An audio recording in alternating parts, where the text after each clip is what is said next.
Hello बच्चों, आप लोग कैसे हैं? आई होप कि आप लोग अच्छे होंगे। हम आज आप लोगों का क्लास 10th का साइंस में केमिस्ट्री का पोर्शन स्टार्ट करने जा रहा हूँ। इसमें इसका जो है पूरा सिलेबस वो आप लोग देख लेंगे। पूरा सिलेबस इस प्रकार है। पहला चैप्टर हमको रासायनिक अभिक्रिया एवं समीकरण को पढ़ना है। दूसरा अम्ल क्षार लवण के बारे में। तीसरा धातु एवं धातु के बारे में। चौथा कार्बन एवं उसके यौगिक के बारे में पढ़ेंगे। पांचवा तत्वों का आवर्त वर्गीकरण। छठा जैव प्रक्रम के बारे में पढ़ेंगे। सातवां है नियंत्रण एवं समन्वय। आठवां है जनन, जीव जनन कैसे करते हैं। नौवां चैप्टर है आनुवंशिक एवं जैव विकास। 10वां चैप्टर है प्रकाश का परावर्तन और अपवर्तन। 11वां चैप्टर है मानव नेत्र रंग बिरंगा संसार। 12वां चैप्टर विद्युत है। 13वां चैप्टर विद्युत धारा चुंबकीय प्रभाव। 14वां चैप्टर है ऊर्जा के स्रोत। 15वां चैप्टर हमारा पर्यावरण। और 16वां और लास्ट चैप्टर है प्राकृतिक संसाधनों का संपोषित प्रबंधन। तो मैं आप लोगों को पहला चैप्टर पढ़ाने जा रहा हूँ। पहला चैप्टर है रासायनिक अभिक्रियाएं एवं समीकरण। ये देखिए भारतीय संविधान के बारे में दिया हुआ है। तो भारत का संविधान जो बनकर तैयार हुआ था वो हुआ था 26 नवंबर 1949 को। इसको भी याद रखना है आपको, ठीक। भारत का संविधान 26 नवंबर 1949 को बनकर तैयार हुआ था। बनकर तैयार हुआ था जी, बिल्कुल। लागू हुआ था कब? 26 जनवरी 1950 को। भारत का संविधान लागू हुआ था 26 जनवरी 1950 को और बनकर तैयार हुआ था 26 नवंबर 1949 को, ठीक। चलिए आगे बढ़ते हैं। पहला चैप्टर ये है हमारा रासायनिक अभिक्रियाएं एवं समीकरण। तो इसको हम बारीकी से आपको पढ़कर और समझाते हैं। जो मुख्य टॉपिक होगा उसे हम बताएंगे, आप नोट करते जाइएगा, ठीक। देखिए, अपने दैनिक जीवन में निम्नलिखित परिस्थितियों पर ध्यान दीजिए। गर्मियों में कमरे के ताप पर दूध को खुला छोड़ दिया जाता है। लोहे का तत्व तसला कील को आदि वायुमंडल में खुला छोड़ दिया जाता है। अंगूर का किण्वन हो जाता है। भोजन का पकाया, हमारा शरीर भोजन को पचा लेता है, बिल्कुल, हम सांस लेते हैं। इन सभी परिस्थितियों में प्रारंभिक वस्तु की प्रकृति तथा पहचान कुछ न कुछ बदल जाती है।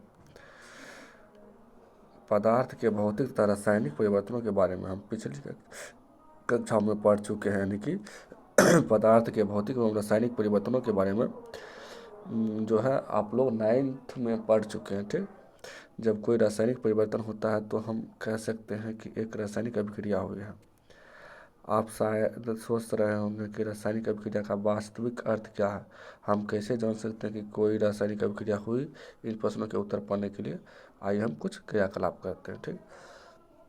तो यहाँ तक पढ़ लिए हैं। इसके आगे जो है इसका जो है सावधानी कुछ दिया हुआ है कि इस क्रियाकलाप में शिक्षक के सहयोग की आवश्यकता होती है। सुरक्षा के लिए आँख पर चश्मा पहन लेना उचित होता है। तो ये सब इम्पोर्टेंट नहीं है उतना। देखिए यहाँ पे मैग्नीशियम रिबन का वायु में दहन कर मैग्नीशियम ऑक्साइड को वाश ग्लास में इकट्ठा करना, ठीक। उसके बाद देखिए, उसके बाद आप लोग देख लेंगे, आपने देखा होगा कि चमत्कार श्वेत लवण के साथ मैग्नीशियम रिबन का दहन होता है और यह श्वेत चूर्ण में परिवर्तित हो जाता है। यह मैग्नीशियम ऑक्साइड का चूर्ण है।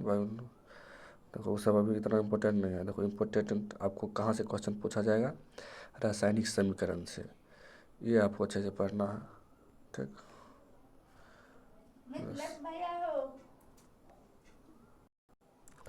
तो आप लोगों को रासायनिक समीकरण के बारे में पढ़ना है। जब ऑक्सीजन की उपस्थिति में मैग्नीशियम रिबन का दहन होता है तब मैग्नीशियम ऑक्साइड में परिवर्तन हो जाता है। वाक के रूप में किसी रासायनिक अभिक्रिया का विवरण बहुत लंबा हो जाता है। इसे संक्षिप्त रूप से में भी लिखा जा सकता है। इसे शब्द समीकरण के रूप में लिखना सबसे सरलतम विधि है। ऊपर दी गई अभिक्रिया का शब्द समीकरण इस प्रकार है। देखिए, मैग्नीशियम और ऑक्सीजन को मिलाया है तो मैग्नीशियम ऑक्साइड बन गया है। ये इंपॉर्टेंट क्वेश्चन है।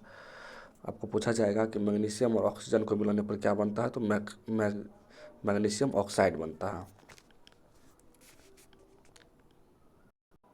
मैग्नीशियम और ऑक्सीजन को मिलाने पर मैग्नीशियम ऑक्साइड बनता है। ये इम्पोर्टेंट क्वेश्चन है, इसको इम्पोर्टेंट लगा लीजिए, ठीक।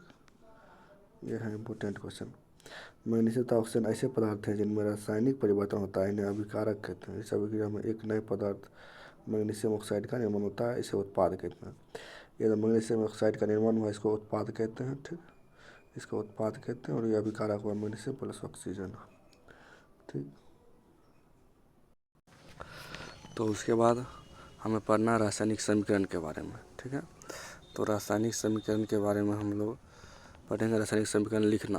क्या रासायनिक समीकरण के निरूपण को कि इससे भी संक्षिप्त विधि है? शब्दों की जगह रासायनिक सूत्र का उपयोग करके रासायनिक समीकरण को अधिक संक्षिप्त तथा उपयोगी बनाया जा सकता है।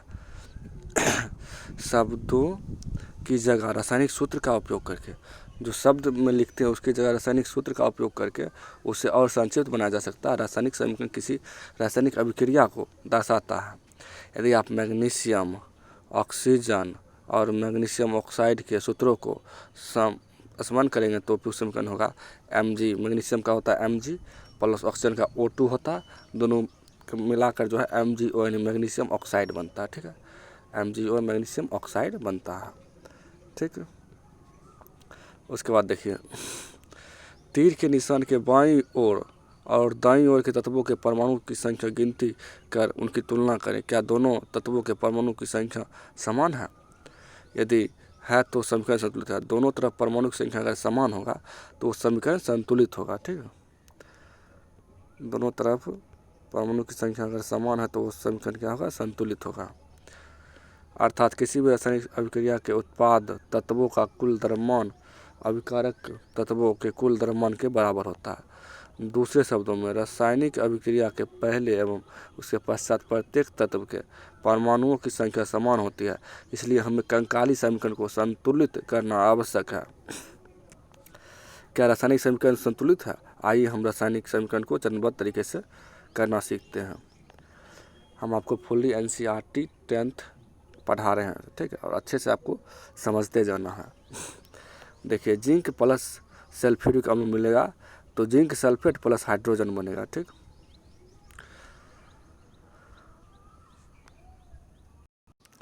देखिए, इसका Zn प्लस H2SO4 ये काफ़ी इम्पोर्टेंट है। ये समीकरण ये पूछा जाएगा। जिंक और हाइड्रोजन सल्फाइड को मिलाने पर, सल्फ्यूरिक अम्ल को मिलाने पर बनता है zinc sulphate ZnSO4 plus H2 hydrogen, ठीक। तो तीर के निशान के दोनों तरफ के तत्वों को परमाणु की संख्या तुलना करें। दोनों तरफ परमाणु की संख्या तुलना कीजिएगा तो बिल्कुल दोनों तरफ बराबर है, तो इसको कहेंगे क्या कहेंगे? इसको कहेंगे संतुलित समीकरण, ठीक है। संतुलित समीकरण। अब देखिए, कुछ तत्व दिया है, अभिकारकों की संख्या और उत्पाद में परमाणुओं की संख्या। देखिए, इसमें क्या है? जिंक है, हाइड्रोजन, सल्फर और ऑक्सीजन, 4 तत्व दिया हुआ। इसमें अगर दोनों तरफ एक एक है, इधर भी एक है, इधर भी एक है, इधर 2, इधर 2, इधर 1, इधर 1, तो LHS और RHS बराबर है। इसमें इस समीकरण में जो है LHS और RHS सब बराबर है, ठीक। तो तीर के निशान के दोनों ओर प्रत्येक तत्व के परमाणुओं की संख्या समान है। दोनों तरफ समान है, इसलिए यह एक संतुलित समीकरण है। दोनों तरफ तत्वों की संख्या अगर समान रहेगी तो वो एक संतुलित समीकरण कहलाएगा, ठीक। अब हम निम्न रासायनिक समीकरण को संतुलित करने का प्रयास करते हैं। अब देखिए, इसका संतुलित करने का प्रयास हम करेंगे। FeH2O plus Fe3O4 plus H2 है, तो ये जो है संतुलित नहीं है, क्योंकि देखो इधर हाइड्रोजन 2 है, उधर हाइड्रोजन 2 है, लेकिन ये इधर जो है Fe लोहा जो है 1 है और इस साइड देखिए 3 है। दिखाई दे रहा होगा आपको। देखिए, इधर जो है लोहा 1 है, Fe को लोहा कहते हैं, लोहा यानी आयरन, और इधर देखिए Fe3 है, तो ये संतुलित नहीं है, ये समीकरण संतुलित नहीं है। तो इसको संतुलित किस तरह किया जाएगा वो हम आपको बताते हैं, ठीक। देखिए, रासायनिक समीकरण को संतुलित करने के लिए सबसे पहले सूत्र के चारों ओर एक बॉक्स बना लीजिए। समीकरण संतुलित करते समय बॉक्स के अंदर कुछ भी परिवर्तन नहीं कीजिए। जब समीकरण को संतुलित कीजिएगा तो बॉक्स के अंदर कोई परिवर्तन नहीं कीजिए, जैसा है वैसे लिख दीजिए, ठीक। अब देखिए, उसके बाद क्या है कि संतुलित समीकरण ऊपर से निम्न तत्वों पर सूची बना लीजिए। देखिए, पहले Fe हाइड्रोजन और ऑक्सीजन दोनों है, तो देखिए इधर अभी का इसमें आयरन 1 है, हाइड्रोजन 2 है और ऑक्सीजन 1 है। वो ऊपर का बॉक्स में देख लीजिए, ऑक्सीजन 1 है। ठीक, अब देखिए उत्पाद में क्या है, उत्पाद में जो है आयरन 3 है, देखिए Fe3 है, आयरन 3 है और हाइड्रोजन 2 है। तो हाइड्रोजन की संख्या तो बिल्कुल दोनों तरफ बराबर है। और यहाँ पे देखिए ऑक्सीजन इधर 4 है, उधर 1 था, तो ये असंतुलित है। तो इसको संतुलित करना है। संतुलित किस तरह करना है देखिए बता दो। सुविधा के लिए सबसे अधिक परमाणु वाले यौगिक को पहले संतुलित कीजिए। जिसमें परमाणु की संख्या सबसे अधिक है उसको पहले संतुलित करना है। ठीक है, सुविधा के लिए। इस आधार पर Fe3O4 और इसके ऑक्सीजन तत्व को चुनते हैं। दाईं ओर ऑक्सीजन के 4 परमाणु हैं जबकि बाईं ओर केवल 1 है। ऑक्सीजन परमाणु को संतुलित करने के लिए पहले प्रारंभ में H2O में 1 है, इधर 4 है, तो उत्पादों में 4 से गुना कर दीजिए दोनों तरफ। संतुलित करने के लिए दोनों तरफ 4 से गुना कर दीजिए। ठीक, तो यहाँ पर 4H2O हो जाएगा। ठीक, 4H2O हो जाएगा, बिल्कुल सही बात है। तो उसके बाद देखिए ऑक्सीजन परमाणु को संतुलित करने के लिए हम 4 गुणांक लगाकर 4H2O लिख सकते हैं, लेकिन H2O4 या H2O4 नहीं। अब आंशिक रूप से संतुलित समीकरण अब इस प्रकार होगा, Fe4H2O बराबर Fe3O4 प्लस H2। आंशिक रूप से ये देखिए आप समीकरण संतुलित हो गया, इसमें 4 लगा दिए क्योंकि ऑक्सीजन इधर 4 है, इधर भी ऑक्सीजन 4 हो गया। हाइड्रोजन यहाँ पर 2 है, बिल्कुल 2 ही हाइड्रोजन है। और Fe बिल्कुल Fe था H परमाणु अब भी संतुलित नहीं है जी, बिल्कुल Fe3 है, इधर Fe है, तो अब भी संतुलित नहीं है। तो इसमें किसी एक तत्व को चुनकर आगे बढ़ते हैं। अब हम आंशिक रूप से संतुलित समीकरण को हाइड्रोजन परमाणु को संतुलित करते हैं। उसके बाद देखिए आप हाइड्रोजन परमाणु को बराबर करने के लिए दाईं और हाइड्रोजन अणु की संख्या को 4 कर देते हैं। हाइड्रोजन अणु की संख्या को दाईं ओर 4 कर देते हैं। ठीक है, संतुलित। अब देखो समीकरण इस प्रकार होगा, Fe plus 4H2O FeO4 plus 4H2O। तो 4 दूना 8 हो गया हाइड्रोजन, यहाँ भी 8 हाइड्रोजन हो गया। आप देखिए उसके बाद देखिए ऊपर दिए गए समीकरण की जांच कीजिए तथा तीसरा तत्व चुन लीजिए जो अब तक संतुलित नहीं है। अब तक देखिए लोहा संतुलित नहीं है, आयरन Fe अब तक संतुलित नहीं है, ये अभी तक भी संतुलित नहीं है। तो इसमें भी 3 से गुना करेंगे, तो इस बार भी 3 से गुना कर देंगे। तो 3Fe को संतुलित करने के लिए बाईं ओर Fe के 3 परमाणु लेते हैं। ठीक, 3 परमाणु लिए इस तरह।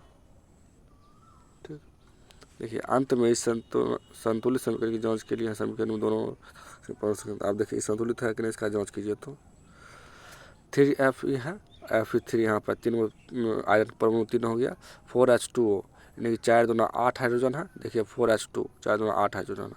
ऑक्सीजन देखिए 4 ऑक्सीजन है इसमें, और इसमें भी 4 ऑक्सीजन है।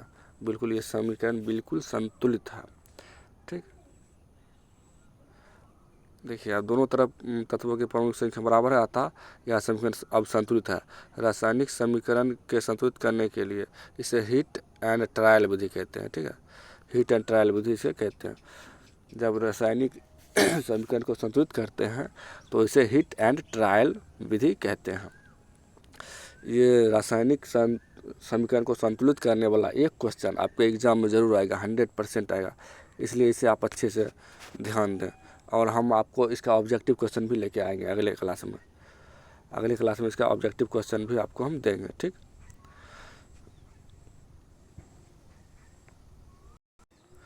अब देखिए इसे भौतिक वस्तुओं के संकेत लेना। ऊपर लिखे संतुलित समीकरण सावधानी से जांच कीजिए। इस समीकरण बिल्कुल सब पढ़ने की जरूरत नहीं है।